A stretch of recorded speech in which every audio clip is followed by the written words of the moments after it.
रामपुर गांव के पास दो हवेली थी। उनमें से एक हवेली में भूत था। भूत का खौफ इतना ज्यादा था कि कोई हवेली में जाता नहीं था। हवेली का मालिक बड़ा परेशान था कि कैसे पता किया जाए कौन सी हवेली में भूत है। अगर गलत हवेली में घुस गए तो भूत मार देगा। उस हवेली में एक रात रुकने वाले को वो 1 लाख रुपए का इनाम घोषित करता है। रोहन और उसका दोस्त सोहन हवेली में जाने के लिए पहुंच जाते हैं। दोनों सामने खड़े होके हवेली को ध्यान से देखते हैं और समझ जाते हैं कि कौन सी हवेली में भूत है और दूसरी वाली हवेली में एक रात रुक के आ जाते हैं। कैसे? दोनों को बाहर से ही कैसे समझ जाता है कि कौन सी हवेली में भूत है? सोचिए और मुझे आपका आंसर कमेंट करके बताइए।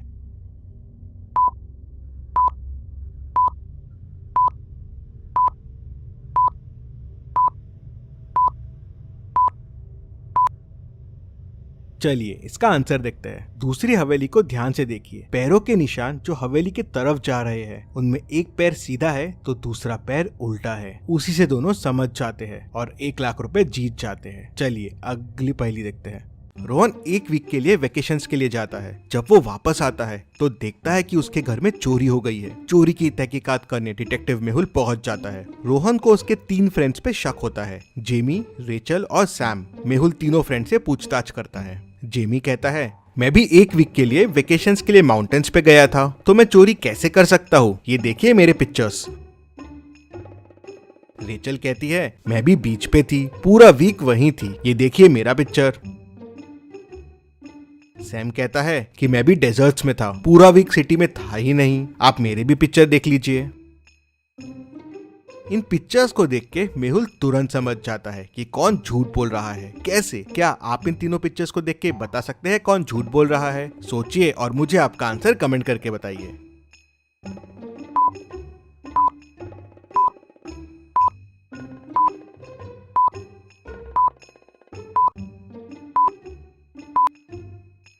चलिए इसका आंसर देखते हैं। रेचल की फोटो को देखिए। काइट का डायरेक्शन अलग है और शिप के फ्लैग का डायरेक्शन अलग है। ऐसा कैसे पॉसिबल है? दोनों हवा के डायरेक्शन में फ्लो होंगे। वही मेहुल समझ जाता है कि ये फेक फोटो है। रेचल झूठ बोल रही है और उसे पकड़ लेता है। चलिए अगली पहेली देखते हैं। एक संडे रात को करीब 10 बजे रोहित का मर्डर हो जाता है। मर्डर की तहकीकात करने डिटेक्टिव मेहुल को बुलाते हैं। मेहुल क्राइम सीन पे पहुंचता है और जिन पे शक होता है उन्हें बुलाता है। आकाश, मैं तो पार्टी में गया था, मुझे कुछ नहीं पता है। मैंने रोहित को पार्टी के लिए पूछा था लेकिन उसने मना कर दिया। लखन, मैं शॉपिंग करने मॉल गया था, मुझे भी कुछ नहीं पता है। निखिल, मैं तो उस टाइम बर्ड वॉचिंग करने गार्डन में गया था, मैंने पूछा था रोहित को चलने के लिए, उसने मना कर दिया। तीनों की गवाही सुनने के बाद मेहुल तुरंत समझ जाता है कि खूनी कौन है। कैसे? मेहुल को कैसे समझता है? क्या आप बता सकते हैं?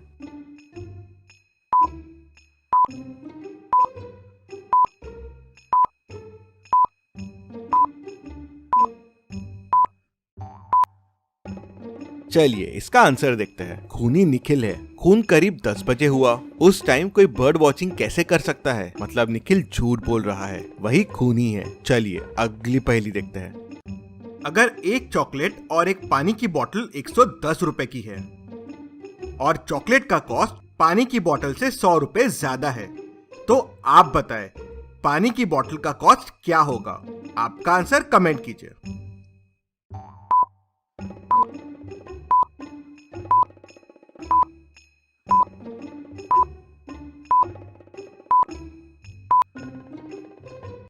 चलिए इसका आंसर देखते हैं। अगर आपने आंसर 10 सोचा है तो आपका आंसर गलत है। चॉकलेट का कॉस्ट 100 रुपए ज्यादा है। अगर बोतल 10 रुपए की है तो चॉकलेट तो 90 रुपए महंगी होगी। इसको सॉल्व करने के लिए बोतल को x ले लीजिए। तो चॉकलेट क्योंकि 100 रुपए ज्यादा है तो हो जाएगा x + 100 और दोनों 110 रुपए के हैं। तो इक्वेशन हो जाएगी x + x + 100 = 110। तो 2x = 10, तो x आ जाएगा 5। मतलब बोतल हो गई 5 रुपए की और चॉकलेट हो गई 105 रुपए की। चलिए अगली पहेली देखते हैं। मुंबई की ट्रेन्स में बिना टिकट के ट्रैवल करने वाले लोग बढ़ रहे थे, तो लोगों को पकड़ने के लिए टीटी रेगुलर टिकट्स चेक करने लगे थे। एक बार रोहन ट्रेन में ट्रैवल कर रहा था और टीटी ने आके उससे टिकट पूछा। तो रोहन बोलता है कि मैंने टिकट लिया था, लेकिन सामने वाले बंदे ने खिड़की खोल दिया और हवा से मेरी टिकट खिड़की से बाहर उड़ गई। तो टीटी उससे पूछता है कि अभी सामने वाला बंदा कहाँ है? तो रोहन बोलता है कि वो पिछले वाले स्टेशन पे उतर गया। टीटी समझ जाता है कि रोहन झूठ बोल रहा है। कैसे? टीटी को कैसे समझता है कि रोहन झूठ बोल रहा है? क्या आप बता सकते हैं? क्लू वीडियो में ही है, तो आप चाहे तो वीडियो रिपीट कर सकते हैं।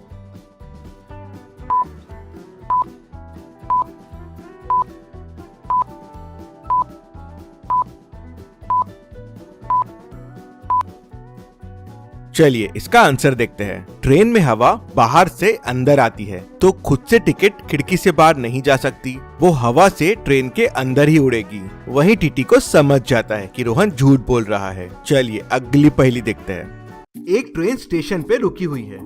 अभी उसमें कुछ पैसेंजर्स है। थोड़ी देर बाद ट्रेन चलने लगती है।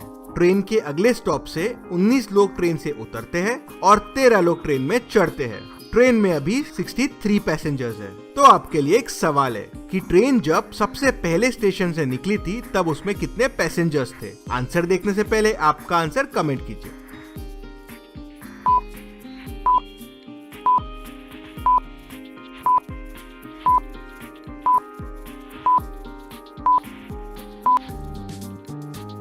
चलिए इसका आंसर देखते हैं। पहले स्टॉप पे ट्रेन में से 19 लोग उतरे और 13 लोग चढ़े, मतलब 19 माइनस 13। 6 लोग ट्रेन में से उतरे, मतलब 6 पैसेंजर्स ट्रेन में से कम हुए। अभी 63 पैसेंजर्स है। तो जब ट्रेन स्टेशन से निकली थी तो 63 प्लस 6 मतलब 69 पैसेंजर्स थे।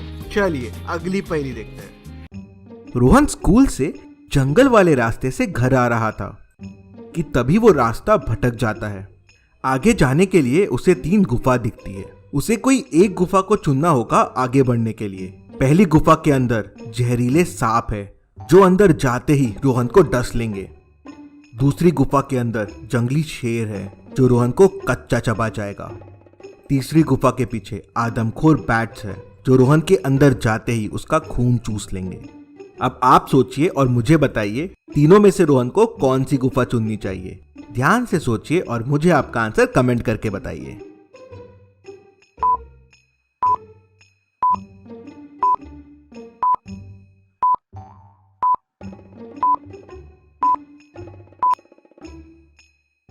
चलिए इसका आंसर देखते हैं।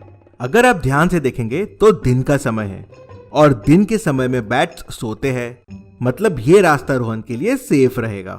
चलिए अगली पहेली देखते हैं, लेकिन आगे बढ़ने से पहले इतनी मस्त पहेली के लिए जल्दी से वीडियो को लाइक कर दीजिए।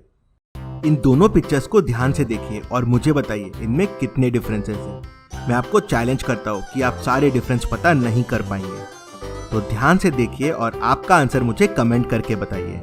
आप चाहे तो वीडियो को पॉज कर सकते हैं।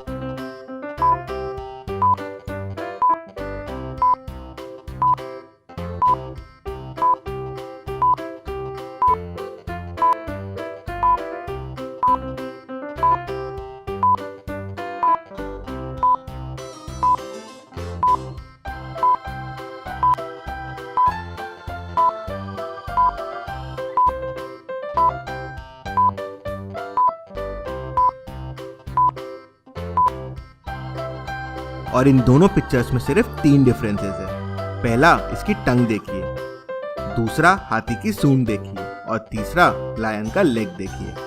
चलिए अगली पहेली देखते हैं। इस पिक्चर को ध्यान से देख लीजिए। अब इन 4 शैडोज को देखिए और मुझे बताएं इस पिक्चर का असली शैडो कौन सा है। ध्यान से देखिए और आपका आंसर कमेंट कीजिए।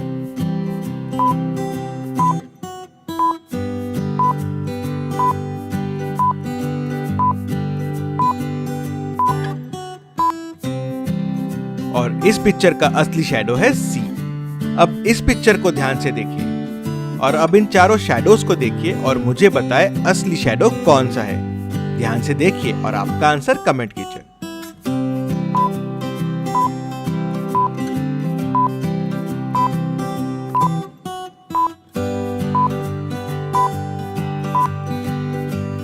और इसका असली शैडो है बी। इस पिक्चर को ध्यान से देखिए और मुझे बताइए बच्चे की माँ कौन सी है, ए, बी या सी। ध्यान से सोचिए और मुझे आपका आंसर कमेंट करके बताइए।